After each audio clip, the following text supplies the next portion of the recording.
பாத்து பாத்து பால் டப்பா மாரி சப்பியா வளர்த்து வச்ச பிள்ளைய பிக் பாஸ் ஹவுஸுக்குள்ள கூட்டிட்டு போயிட்டு அள வச்சிட்டீங்களேன்னு சொல்ற மாதிரி தான் விக்கல்ஸ் ஆஃப் விக்ரம் இருக்கார் இல்லையா? அவரு செம்மையா காமெடி பண்றவர அழுகவே இந்த வீட்டுக்குள்ள வச்சுட்டாங்கங்க. அப்படின்னா யோசிச்சு பாருங்களேன்.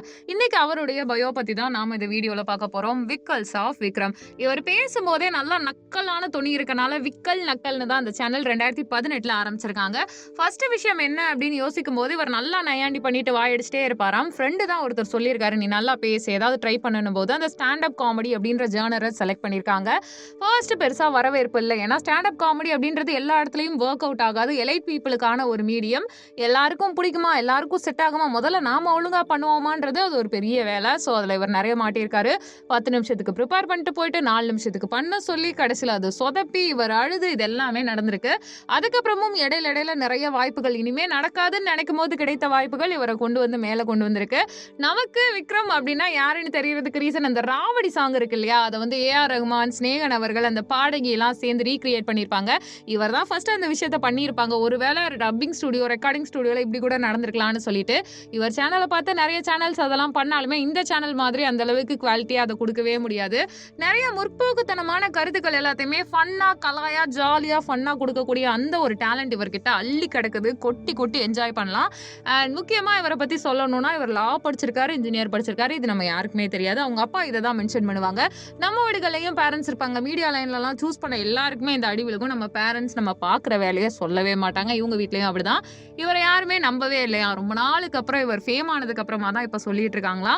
அது மட்டும் இல்லாம இவருடைய அந்த கிரியேட்டிவிட்டின்றது ஸ்டாண்ட் அப் காமெடியில் ஆரம்பிச்சது. அதுக்கு கிடைக்காத ரெக்கக்னேஷன் அந்த யூடியூப் சேனல்ல இவர் பண்ணக்கூடிய அந்த காமெடிக்கு கிடைச்சிருக்கு. ஜென்ரலாக அவர் நிறைய விஷயங்கள் தெரிஞ்சிருந்தாலும் முற்போக்குத்தனமான எண்ணங்கள் இருந்தாலுமே அதெல்லாம் சொல்றதுக்கு ஒரு மீடியம் வேணும். அதுக்கு சூஸ் பண்ணதான் என்டர்டெயின்மெண்ட் காமெடி அப்படின்னு சொல்லிட்டு பண்ணிட்டு இருக்காரு. அண்ட் மோர் ஓவர் நீங்க பிக் பாஸுக்குள்ள எல்லாரோட ப்ரோமோவும் பார்த்துருப்பீங்க. நான் கஷ்டப்பட்டு, நான் கவலைப்பட்டு, நான் கஷ்டப்பட்டு, நான் கஷ்டப்பட்டு நிறைய சொல்லிக்கிட்டே இருந்தாங்க. இது எல்லாரையுமே எல்லாம் ரசிக்க வைக்கவே இல்லை. பட் ஒரே ஒரு பாயிண்ட்ல, ஒரே ஒரு ஸ்பார்க்ல என்ன விஷயம் தெரியுமா நடந்திருக்கு? இவரோட அந்த ப்ரோமோ வந்து இம்ப்ரெஸ் பண்ற மாதிரி இருந்துச்சு. விஜய் டிவி அவர்கள்ன்றதை தாண்டி விஜய் சேதுபதி அவர்களே சொல்லியிருப்பாப்படி, போயிட்டு ஆஃபீஸை வித்துறாதீங்க பாருங்க. ஏன்னா அவங்களோட ப்ரோமோ மட்டும் தான் நல்லாவே சிரிக்க வச்சுச்சு. ஸோ அந்த அளவுக்கு கிரியேட்டிவா ஒரு விஷயத்த வேற மாதிரி எல்லாம் பாக்குறதுக்கான டோன் இவருக்கு இருக்கான்னு புரிய வச்சதுதான். பிக் பாஸ் ஹவுஸ்குள்ள போயிட்டு அங்க வீட்டுல இருக்க ஆளாவே மாறி அழுது மனுஷனை கொடுமைப்படுத்திட்டு இருக்கீங்க. ஆனா நல்லா யோசிச்சு பார்த்தா மத்தவங்க எல்லாம் யூடியூப்குள்ள போறதுக்கு முன்னாடி மனுஷன் என்ன பண்ணிருப்பாருன்னா பிக் பாஸுக்கு ப்ரிப்பேர் ஆகுற மாதிரியான ஃபன் எல்லாம் பண்ணி வீடியோ போட்டிருப்பாரு. ஸோ இது எல்லாமே வைரல் ஆயிட்டு தான் இருக்கு. அதுலயுமே நிறைய சம்பாதிச்சுட்டு இருக்காங்க. ஆபீஸ பத்திரமா பாத்துக்கோங்கன்னு விஜய் சேதுபதி சொல்லி அனுப்புற லெவலுக்கு ஃபன்னியா இருந்துச்சு.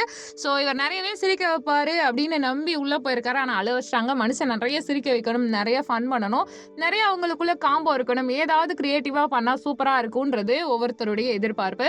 உங்களுக்கு விக்கல்ஸ் ஆஃப் விக்ரம் எவ்வளவு பிடிக்கும்ன்றத கமெண்ட் பண்ணுங்க. நம்ம சேனலை லைக் பண்ணுங்க, ஷேர் பண்ணுங்க, சப்ஸ்கிரைப் பண்ணுங்க.